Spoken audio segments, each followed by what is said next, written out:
काफी महत्वपूर्ण है। और जैसा कि मैं जिक्र भी कर रहा था कि मथुरा और द्वारका सब जानते हैं। एक प्राचीन कहावत है कि एक जहाज यहाँ के पास से गुजर रहा था, माधवाचार्य ने वो लहर में फंस गया था और माधवाचार्य ने अपने तप से उस जहाज को सुरक्षित करा। उसके बाद जो कैप्टन था उन्होंने माधवाचार्य से कहा कि इस जहाज से कोई एक वस्तु ले सकते हैं, तो उन्होंने एक पत्थर लिया और पत्थर को लेकर जब माधवाचार्य चल रहे थे तो वो पत्थर से भगवान शालिग्राम बाल रूप में निकले। प्रकट हुए। उसके जी जी। बाद आप देखें कि जो माधव सरोवर है वहां पर उन्होंने उसका स्नान किया और उसके बाद उस पीठ की स्थापना की। और ये पीठ श्री कृष्ण मठ केवल अपने में एक मठ नहीं है, आप देखें कि इसके साथ साथ उन्होंने अपने शिष्यों को 8 अलग अलग जो मठ है यहाँ पर स्थापित करने की अनुमति दी। और ये अलग अलग है, आप देखें पली मारू मठ है, एक कनियूर मठ है, एक पुट्टीगे है, एक कृष्णापुरा है, अदमारू है, सोदे है, पेजावर है और शिरूर है। ये अलग अलग मठ हैं और हर 2 साल में ये तमाम 8 जो मठ है इनको श्री कृष्ण मठ की जिम्मेदारी दी जाती है, इनके संचालन की, इनके कार्य करने की। तो 2 साल में एक पर्याय उत्सव होता है और उसमें इस एक तरीके से ट्रांसफर किया जाता है। अब जिस कनकन दास का आप जिक्र कर रहे थे वो भी एक बड़ी कह सकते हैं कि रोचक कहानी है। कनकन दास भगवान श्री कृष्ण के अनन्य भक्त थे। वो लगातार यहाँ पर पूजा करने आते थे लेकिन मंदिर में नहीं जा पाते थे। तो मंदिर के जो पिछला भाग है उस भाग में ही खड़े होकर वो लगातार भगवान की पूजा करते थे, भजन गाते थे। उनकी पूजा से प्रसन्न होकर ये कहा जाता है कि जब आप किसी मूर्ति की स्थापना करते हैं तो मूर्ति का जो मुंह है वो पूरब की तरफ रहता है। लेकिन कनकन दास चूंकि मंदिर के पीछे पूजा करते थे और मंदिर के अंदर आने की अनुमति नहीं थी, तो भगवान श्री कृष्ण उनको दर्शन देने के लिए पूरे के पूरे मुड़ गए, यानी कि पश्चिम में चले गए।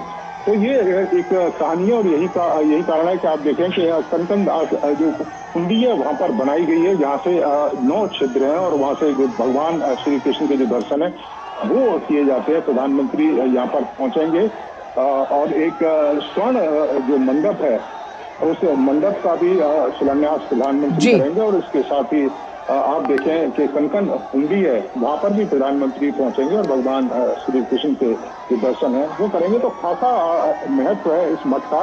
और द्वैतवाद का एक तरीके से कहें कि यहाँ स्थापना हुई थी, क्योंकि जो अद्वैतवाद था शंकराचार्य का उसके विपरीत ये द्वैतवाद था। और एक तरीके से हम देखें कि परमात्मा और आत्मा, जीव आत्मा, उन दोनों में अलग अलग अंतर की बात माधवाचार्य करते थे कि परमात्मा असीम है, असीमित है और जो जीव आत्मा है वो एक सीमित है।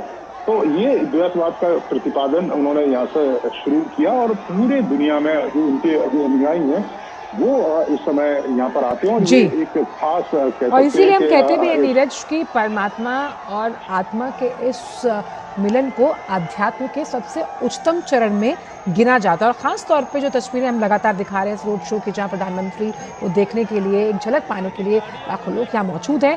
तीर्थ और पर्यटन का कैसे संतुलित विकास किया जाए ये हमने देखा है इस पूरे कार्यकाल में। और ख़ास तौर पर नीरज, कैसे अब जो उडुपी है, जो सांस्कृतिक केंद्र है, आध्यात्मिक केंद्र है, उसे भी पर्यटन से जोड़ने के लिहाज से आज का दिन अहम, क्योंकि इस कृष्ण मठ मंदिर की लोकप्रियता पूरे विश्व में है। देखिए बिल्कुल है। और आप देखें कि प्रधानमंत्री जिस भी जगह पर जाते हैं, जिस स्थान पर जाते हैं और अचानक से आप देखें कि वहां पर बड़ी संख्या में जो लोग हैं विजिट करना शुरू करते हैं। हमने देश के कई अलग अलग हिस्सों में भी देखा है। उडुपी में निश्चित तौर पर हजारों की संख्या में जो लोग हैं वो पहुंचते हैं, लेकिन उत्तर भारत के शायद ही बहुत बड़ी संख्या में जो लोग हैं वो उडुपी की महत्ता के बारे में, उडुपी के जो धार्मिक रहस्य हैं, उडुपी की जो धार्मिक मान्यता है उसके बारे में शायद ही लोगों को जानकारी है। और प्रधानमंत्री के आने के बाद निश्चित तौर पर उडुपी को लोग सर्च करेंगे, उडुपी के बारे में जानने की कोशिश करेंगे। और जब तमाम हमारे विजुअलों के माध्यम से, प्रधानमंत्री की इस यात्रा के माध्यम से इन दृश्यों को जो दूर दुनिया के अलग अलग हिस्सों में जो लोग बैठे हैं, जो अभी तक उडुपी नहीं पहुंच पाए, निश्चित तौर पर उनका उडुपी में जो आना है वो शुरू होगा। तो एक तरीके से धार्मिक पर्यटन को भी एक बूस्ट मिलेगा प्रधानमंत्री की यात्रा से। और जब ये बूस्ट मिलेगा तो उसका सीधा सीधा जो फायदा है वो स्थानीय जो लोग हैं उनको मिलेगा। हमने देश के अलग अलग हिस्सों में देखा है। आप देखें भुज में, आप देखें कि अयोध्या में आज लाखों की संख्या में जो लोग हैं वो वहां पर पहुंचते हैं। केदारनाथ में आपने देखा है काशी विश्वनाथ में किस तरीके से तमाम सुविधाओं को वहाँ पर जनरेट किया गया और वहाँ का जो इंफ्रास्ट्रक्चर है वो इस तरीके से बनाया गया ताकि स्थानीय परंपराएं, स्थानीय रीति रिवाज, मंदिर का जो अपना अनुशासन है वो भी कायम रहे और लोगों को जो सुविधाएं वो भी मिले। तो उसी तरीके से निश्चित तौर पर उडुपी में भी आने वाले समय में देखने को मिलेगा। यहाँ पर जब और उडुपी आज एक और फायदा मिलेगा और उडुपी आज एक और बहुत ऐतिहासिक क्षण का साक्षी बनेगा जब सामूहिक गीता पाठ होने वाला है नीरज, जिसकी चर्चा हम सुबह भी कर रहे थे कि किस तरह से अलग अलग संप्रदाय के लोग भी इसमें हिस्सा लेंगे, जहाँ शिक्षाविद हैं, जहाँ पर हम भिक्षुओं की बात कर रहे हैं। और ऐसे में जब ये सामूहिक पाठ होगा उसका श्रवण करना मात्र ही आध्यात्मिक गति के लिए बेहद रमणीय अवसर। देखिए बिल्कुल रमणीय है और आप देखें कि उडुपी की अपनी भी धार्मिक मान्यताएं हैं और जब लाखों की संख्या में जब लोग बैठते हैं और गीता पाठ करेंगे, उन श्लोकों को पढ़ेंगे तो निश्चित तौर पर दुनिया के करोड़ों लोग उन दृश्यों को देख रहे होंगे कि किस तरीके से गीता हमारे जीवन में आत्मसात है, किस तरीके से गीता हमारे जीवन में बेहतर कर सकती है, किस तरीके से गीता हमें उपदेश देती है हमारे कर्मों को लेकर, हमारे कार्यों को लेकर, भगवान पूजा पद्धति को लेकर। क्योंकि जब कर्म की बात होती है तो आप देखें कि गीता साफ कहती है कि आपको कर्म करना चाहिए और कर्म वो कर्म जो मन से किए जाए, गरीब लोगों के लिए किए जाए, भलाई के लिए किए जाए, समाज के लिए किए जाए और उसको करने के बाद आपको फल की इच्छा नहीं करना चाहिए। क्योंकि जो ईश्वर है वो देख रहा है कि आप मेहनत कर रहे हैं और आप समाज की सेवा कर रहे हैं। तो जब आज लाखों की संख्या में जो लोग गीता के श्लोक पढ़ेंगे, प्रधानमंत्री खुद उनके साथ बैठेंगे, तो ये एक तरीके का आप समझें कि कितना उत्साह होगा उन लोगों में, उन छात्रों में, उन विद्वानों में जो सालों से गीता का पाठ कर रहे हैं, सालों से गीता का जो उपदेश है वो दूसरे लोगों तक पहुंचा रहे हैं। जब खुद देश का सबसे बड़ा व्यक्ति उनके बीच में बैठा होगा और तो देखिए महिलाएं यहाँ मौजूद हैं, यहाँ युवा हैं और ये आह्लादित तस्वीरें प्रधानमंत्री के आगमन पर वात्सल्य बरसाते हुए वहाँ पर पुष्प वर्षा के जरिए लोग। और जिस तरह से ये लगातार आप बता रहे हैं, ऐसे में अगर हम वैष्णव पंथ की बात करें तो संत माधवाचार्य जो हैं 13वीं शताब्दी में उन्होंने इसकी स्थापना की और ऐसे में खास तौर पर जो महंत हैं, संत हैं, उनके जीवन को प्रेरणा स्रोत बनाकर आज का युवा क्या सीख सकता है, इस पर भी प्रधानमंत्री कई बार अपने मन की बात के कई ऐसे संस्करण हैं जहां वो इससे साझा कर चुके हैं। जैसे कि अगर हम भक्त कनकदास की कथा के बारे में कहें, जिसका अगर हम कहें नाम है वो उडुपी में लिया जाता है, खास तौर पर इस मठ के द्वारा। देखिए बिल्कुल लिया जाता है और ये दिखाता है कि एक गरीब से गरीब व्यक्ति, एक जो समाज के सबसे निचले जो पायदान पर खड़ा व्यक्ति है, उस तक भी भगवान पहुंच सकते हैं जी। और आपके अंदर जो दृढ़ इच्छा शक्ति है वो होनी चाहिए। और आप देखें कि जिस तरीके से उडुपी जो मठ है और खासतौर से श्री कृष्ण मठ की जो स्थापना की गई, और जैसा कि मैं जिक्र भी कर रहा था कि 8 अलग अलग मठ हैं जो श्री कृष्ण मठ की जिम्मेदारी उठाते हैं। हर 2 साल में जो एक तरीके से आप कहें कि पावर ट्रांसफर होती है और जो अलग अलग मठ हैं इनका जो संचालन का काम वो करते हैं। तो ये माधवाचार्य का एक तरीके से लोकतांत्रिक रूप आप देख सकते हैं कि कोई किसी एक मठ को उन्होंने जिम्मेदारी नहीं दी। 8 मठ हैं और हर 2 साल में अगर बेहतर करते हैं और निश्चित तौर पर उसका जो फायदा है, यहाँ आने वाले जो तीर्थ यात्री हैं, जो धार्मिक यात्रा पर यहाँ पर लोग आते हैं, उनकी बेहतरी के लिए काम किया जाता है और फिर 2 साल में काम करने के बाद फिर दूसरे मठ को जो जिम्मेदारी है वो दी जाती है। तो ये माधवाचार्य का जो लोकतांत्रिक जो स्वरूप है वो इस श्री कृष्ण मठ में दिखाई देता है। दूसरा आप देखें कि मैं एक जो कथा बता रहा था कि जब जहाज भंवर में फंसता है और वो उस जहाज को अपने तप बल से सुरक्षित निकालते हैं तो कैप्टन उनसे जहाज में बहुमूल्य चीजें रखी हुई थी उनको चुनने के लिए बात करता है, लेकिन वो एक पत्थर उठाते हैं। तो ये बताता है कि वो पत्थर उनके लिए कितना बहुमूल्य है। जो भौतिक चीजें हैं दुनिया की वो शायद आपको कुछ समय के लिए तो हो सकता है संतोष दे पाए, लेकिन अंततोगत्वा या ये कहें कि लंबे समय तक वो संतोष नहीं दे सकती। संतोष वही दे सकता है कि जब आप अपने मन और ये तस्वीर कितनी अलग है अगर हम देखें कि वहाँ पर एक परिवार खिड़की पर खड़ा है और उसके हाथ में शायद आरती की थाली है। और अहम बात यहाँ पर ये समझ में आती है नीरज कि यहाँ प्रधानमंत्री कृष्ण मठ के मंदिर के दर्शन के लिए आए हैं, सामूहिक गीता का पाठ होने वाला है। कोई ऐसी फ्लैगशिप स्कीम नहीं है जो उडुपी को डेडिकेटेड है, लेकिन फिर भी यहाँ पर लोग किसी प्रलोभन, किसी लालच में नहीं, सिर्फ अपने प्रधानमंत्री, प्रधान सेवक की एक झलक पाने, उनके साथ वो भावनात्मक जुड़ाव महसूस करते हैं, वो प्यार महसूस करते हैं, जिसके लिए वो यहाँ आए। प्रधानमंत्री हाथों हाथ आत्मसात करते हुए इन तमाम भावों को, क्योंकि चाहे युवा है, कोई प्रौढ़ है या फिर कोई बच्चा, लेकिन भाव एक ही है, उस प्यार, उस संबंधित संबंध का, जिसे हम पीपल टू पीपल कांटेक्ट मानते हैं। और प्रधानमंत्री का इसमें बहुत ज़बरदस्त भरोसा रहा है। देखिए, बिल्कुल मानते हैं। और आप देखें कि लाखों की संख्या में जब प्रधानमंत्री किसी भी जगह का दौरा करते हैं तो उनकी झलक पाने के लिए, उनसे मिलने के लिए, उन्हें देखने के लिए लाखों की संख्या में लोग पहुंचते हैं। और आज भी आप देखें कि कोई ऑफिशियल कार्यक्रम नहीं था रोड शो का, लेकिन तब भी लाखों की संख्या में, हजारों की संख्या में जो लोग हैं, सुबह 8 बजे से ही उनका इंतजार कर रहे थे। और जैसे ही प्रधानमंत्री हेलीपैड से जो श्री कृष्ण मठ है उसके लिए चलते हैं, आप देखें कि किस तरीके से, किस उत्साह के साथ उनका स्वागत किया जा रहा है। उनकी आरती उतारी जा रही है, उनके ऊपर फूलों की जो वर्षा है वो की जा रही है। उडुपी की और इसके अलावा कर्नाटक के अलग अलग जो कलाकार हैं वो यहाँ की जो संस्कृति और जो धार्मिक जो आस्थाएं, उसकी जो झलक है वो प्रधानमंत्री के सामने एक तरीके से पेश कर रहे हैं। तो ये बताता है कि उनकी लोकप्रियता किस तरह की है, ये बताता है कि किस तरीके से पीपल टू पीपल कनेक्ट करते हैं, सीधी बात जनता के सामने रखते हैं। आप देखें कि जब भी जनता के सामने जाते हैं, मन की, चाहे अपने मन की बात करनी हो, उनको जगह जगह देश के उन लोगों को चुनते हैं जिनकी कहानियां शायद हम लोग नहीं जान पाते, लेकिन प्रधानमंत्री हर उस सूक्ष्म दृष्टि बहुत ऑब्जर्वेंट है। बिल्कुल नीरज, बहुत बिल्कुल। ऑब्जर्वेंट है प्रधानमंत्री। हमें देखा कि कई बार इस तरह के रोड शोज में छोटी से छोटी कोई ऐसी चीज़ है जो उनके दिल को छूती है, वो तुरंत उसको सबके साथ साझा करते हैं, बहुत ही त्वरित। और ये वही कर सकता है जो दिल से कनेक्शन महसूस करता है, और यही कनेक्शन उनको, उनके इस व्यक्तित्व को अलग बनाता है। और इसीलिए आप देखिए कि यहाँ पर लोग मौजूद हैं, भीड़ उमड़ी है, हर वर्ग का व्यक्ति यहाँ पर है। और इस प्यार और इस भावना के साथ जिस तरह से प्रधानमंत्री हमेशा कहते आए हैं कि मुझे ऊर्जा मिलती है और ललक मिलती है कि मैं देश के सर्वांगीण विकास के लिए, क्योंकि मेरे पास 140 करोड़ हिंदुस्तानियों का विश्वास है, प्यार है, जिम्मेदारी है, सुरक्षा है, संरक्षता है।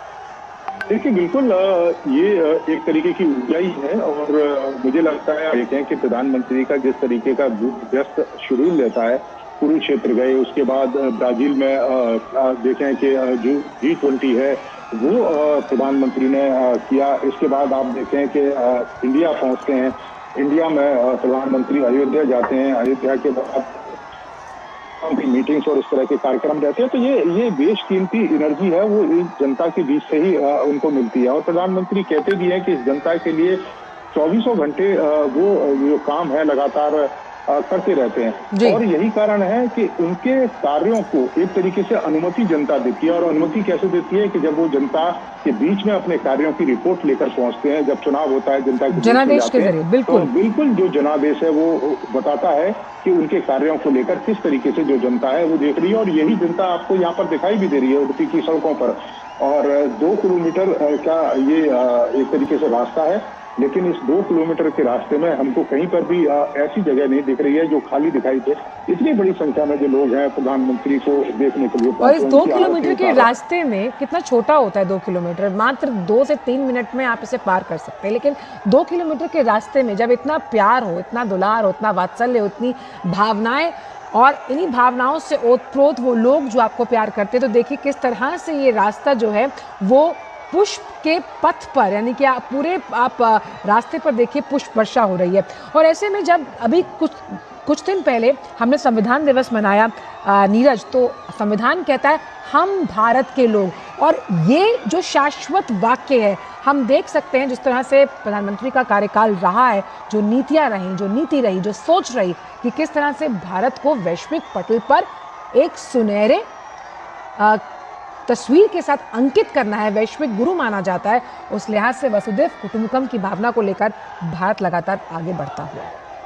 देखिए, बिल्कुल वैश्विक गुरु है। और आप देख रहे हैं कि हमारे ऋषि मुनियों ने और हमारे वैदिक ग्रंथों ने एक तरीके से लीड लिया था, और किस तरीके से विश्व को एक स्पष्ट जो दृष्टि है वो दी थी। हमारे जो गणितज्ञ हैं, आप देखें कि किस तरह की जो घटना है उस जमाने में उन्होंने की थी बिना किसी यंत्र के, और आज भी वो जो गणना है वो सटीक बैठती है। आप सोमनाथ में जाइए, सोमनाथ में एक पिलर लगा हुआ है और जहाँ से एक सीधी डायरेक्शन दिया गया है एक तीर के द्वारा, और ये बताता है कि आप अंतिम छोर तक चले जाइए तो कोई भी धरती आपको नहीं दिखाई देगी। तो आप समझें कि उस समय सैकड़ों साल पहले किस तरीके की दृष्टि हमारे पास थी, किस तरह का सोच, किस तरह का गणित हमारे पास था। जी आप देखें कि जीरो हमने दिया, तो हमने दुनिया को बहुत सारी ऐसी चीजें दी, और यही कारण है कि आप देखें कि प्रधानमंत्री उन तमाम वैदिक चीजों को जो खास तौर से इसीलिए मानव नीरज, समाज अगर के कल्याण के लिए थी। बिल्कुल, अगर आपको याद हो कि ये बहुत ही उम्दा एक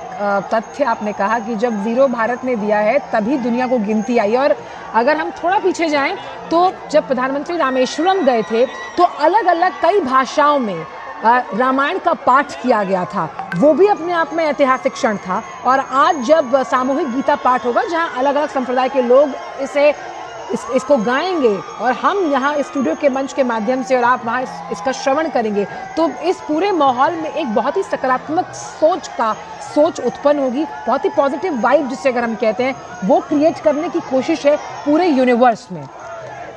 बिल्कुल, और शब्दों की आंचल अपनी एक एनर्जी होती है, और हमारे जो वैज्ञानिक है वो भी कहते हैं कि शब्द जो अंतरिक्ष है, ब्रह्मांड है, उसमें घूमते रहते हैं। और जब लाखों की संख्या में जो लोग हैं बैठकर गीता के उन श्लोकों को पढ़ेंगे तो निश्चित तौर पर एक जबरदस्त एनर्जी, एक जबरदस्त पॉजिटिव जो वाइब्स है वो लोगों को मिलेगी, जो लोग वहाँ बैठे होंगे और इसके साथ साथ जो लोग सुन भी रहे होंगे, और वो जोड़ पाएंगे गीता से बहुत ज्यादा नजदीकी से।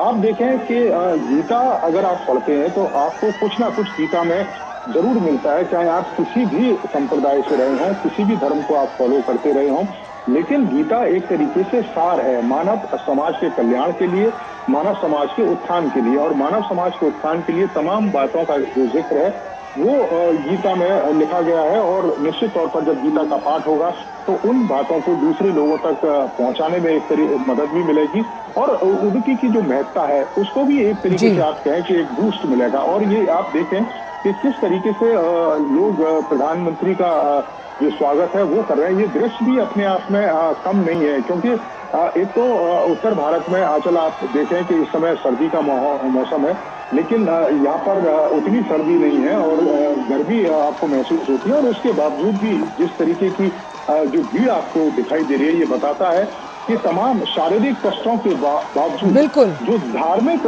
जो मान्यताएं वो किस तरीके से हावी हैं लोगों के ऊपर, किस तरीके से एक आस्था, किस तरीके से एक विश्वास अपने प्रधानमंत्री को लेकर है, प्रधानमंत्री की नीतियों को लेकर है। जो बिल्कुल जो भक्ति, ज्ञान, दर्शन जिसके लिए भारत को जाना जाता है पूरे विश्व में। और वो कहते भी हैं नीरज, मुझे बचपन का वो पाठ भी याद आ रहा है जब कहते थे कि अगर आप किसी परेशानी में घिरे हैं, आप गीता के उपदेशों को पढ़िए, आपकी परेशानी और आपके कई ऐसे प्रश्नों का उत्तर गीता के हर एक श्लोक में है। और मुझे लगता है कि आज इस सामूहिक पाठ से जिस तरह का सकारात्मक संदेश पूरे विश्व में जाएगा, जहां शांति और ऊर्जा की ज़रूरत है, और जिस तरह से ये सकारात्मक जो सोच है उसका आधार है यहाँ पर मौजूद ये हुजूम जो प्रधानमंत्री को इतना प्यार करता है, और प्रधानमंत्री भी उनका हाथ हिलाकर अभिवादन जिस तरह से कर रहे हैं, तो ये टू वे कम्युनिकेशन में हमेशा जो प्रधानमंत्री का बिलीफ है वो यहाँ नजर आता हुआ। देखिए, बिल्कुल आप देखें कि निश्चित तौर पर पीपल टू पीपल जो कनेक्ट है उसकी जो बात है वो प्रधानमंत्री शुरू से ही करते रहे, और जिस गीता की आप बात कर रहे हैं निश्चित तौर पर उसका जो ज्ञान है वो समाज के हर वर्ग, हर व्यक्ति के कल्याण के लिए है। और आप देखें कि प्रधानमंत्री जब तमाम योजनाओं का जिक्र करते हैं, योजनाओं की रूपरेखा खींचते हैं, तो समाज के हर व्यक्ति की जरूरत का, हर व्यक्ति की आवश्यकता का जो ध्यान है वो प्रधानमंत्री रखते हैं, और उसी के बाद एक जो रूपरेखा है वो बनाई जाती है, और तभी आप देखें कि उसका जो परिणाम है वो सकारात्मक रूप से आपको दिखाई देता है। अब आप देखें कि इस गर्मी के मौसम में प्रधानमंत्री का स्वागत करने के लिए, उनकी आरती उतारने के लिए, उनके ऊपर फूलों की जो वर्षा है वो करने के लिए, ये बताता है कि ये किस तरह की आस्था अपने प्रधानमंत्री को लेकर है, ये बताता है कि किस तरह का समर्पण अपने प्रधानमंत्री को लेकर है, और ये भी बताता है कि किस तरीके की आस अपने प्रधानमंत्री से यहाँ के जो लोग हैं वो लगाए हुए हैं। जो गरीब लोग हैं।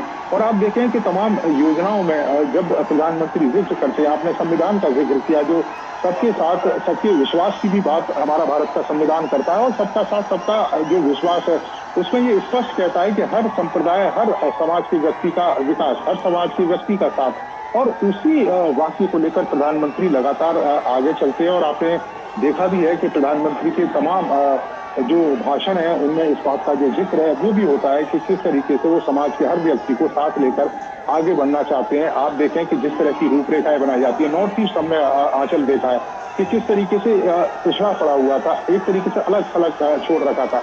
जो अंतिम गांव जिसको हम कहते थे, आज प्रधानमंत्री ने उसे प्रथम गांव घोषित किया। ये बताया है कि किस तरीके से हम डेवलपमेंट कर सकते हैं, किस तरीके से हम देश के अलग अलग हिस्सों में विकास को पहुंचा सकते हैं, किस तरीके से दूरस्थ और दुर्गम जो रास्ते हैं उनकी कठिनाइयों को किस तरीके से कम कर सकते हैं। तो ये एक बड़ी दृष्टि और एक स्पष्ट दृष्टि बताती है। और इसके पीछे सोच वही है कि आप विकास की डोर अंतिम छोर में बैठे व्यक्ति तक पहुंचाएं, तभी आप देश का भी भला कर सकते हैं, तभी आप दुनिया का भी भला कर सकते हैं। बिल्कुल। और आपने बहुत अहम बात कही नीरज कि ये विकास का ही विश्वास है जो यहाँ जनता की आंखों में उनके प्यार और भावना के स्वरूप नजर आ रहा है। जहां हम देख रहे हैं कि पुष्प वर्षा करती हुई ये जनता प्रधानमंत्री की इस मुस्कुराहट को देख रही है। और देखिए कि अगर प्रधानमंत्री मुस्कुरा रहे हैं तो तमाम जनता में जितने भी चेहरे हैं वो मुस्कुराते हुए आह्लादित आपको नजर आएंगे, हर्षोल्लासित नजर आएंगे। तो साफ तौर पर जब प्रधानमंत्री कहते हैं कि आपका काम विकास का एजेंडा, चाहे वो धार्मिक लिहाज से किसी नगरी को विकसित करने के लिहाज से हो, आध्यात्मिक लिहाज से, सामरिक लिहाज से, रणनीतिक लिहाज से, दार्शनिक लिहाज से, वो आपको जनता के इस प्यार में सब नजर आता है। यानी कि जनता का रिपोर्ट कार्ड है ये जिस वक्त हम देख रहे हैं। देखिए बिल्कुल, क्योंकि जब तक आपकी जो दृष्टि है इस तरीके की नहीं होगी कि आप सबको साथ लेकर चलें और जनता की हर जरूरतों का जो ध्यान है रखें, तब तक आप पूरी तरीके से सफल नहीं हो सकते, तब तक आप विकसित भारत की जो कल्पना है उसको भी नहीं कर सकते। आप देखें कि 2047 में विकसित भारत का जो लक्ष्य है प्रधानमंत्री ने रखा है, किस तरीके से उस लक्ष्य को प्राप्त करने के लिए तमाम सीढ़ियों का जिक्र प्रधानमंत्री करते हैं। और ये सिर्फ सरकार के द्वारा ही संभव नहीं है। जो लाखों की हजारों की संख्या में जो भीड़ उनका इंतजार कर रही थी, जो भीड़ उनका स्वागत कर रही थी, उसके साथ मिलकर ही इस लक्ष्य को प्राप्त किया जा सकता है। और ये जो भीड़ है वो कब साथ आ सकती है, कैसे साथ आ सकती है? वो तब साथ आ सकती है कि जब आप तमाम योजनाओं के द्वारा, तमाम आप अपने कार्यों के द्वारा इस जनता की भलाई के लिए काम करें, इस जनता को आगे ले जाने के लिए काम करें, तभी इस लक्ष्य को प्राप्त कर सकते हैं। और यही कारण है कि आप देखें कि ये जनता के अंदर ये विश्वास है अपने इस प्रधानमंत्री को लेकर कि प्रधानमंत्री जिन कार्यों को करते हैं, भले आपको कभी कठोर जो निर्णय है वो देखने को मिले। और हम कहते भी हैं कि अगर बीमारी को ठीक करना है तो कड़वी दवाई कई बार लेनी पड़ती है आंचल, तभी आप पूरी तरीके से स्वस्थ हो पाएंगे। तो जो विकास की जो रूपरेखा है, जो विकास का जो एक तरीके से स्वरूप है, वो 2047 में किस तरीके का हो, किस तरीके का भारत हो, उसकी रूपरेखा भी बनाई है प्रधानमंत्री ने। और कई बार उसका जिक्र भी किया है कि हम समाज के हर व्यक्ति को आगे किस तरीके से लेके जा सकते हैं। और ये आस, ये विश्वास अपने प्रधानमंत्री को इस भीड़ के द्वारा आपको दिखाई भी दे रहा है कि जो सुबह से ही उनका इंतजार कर रही थी। तो ये सिर्फ हम धार्मिक यात्रा के तौर पर ही ना देखें, बल्कि देखें कि उडुपी और कर्नाटक को किस तरीके से आगे ले जा सकते हैं और बेहतर तरीके से विकास के जो मापदंड है यहाँ स्थापित कर सकते हैं। कर्नाटक और उडुपी में जो अभी भी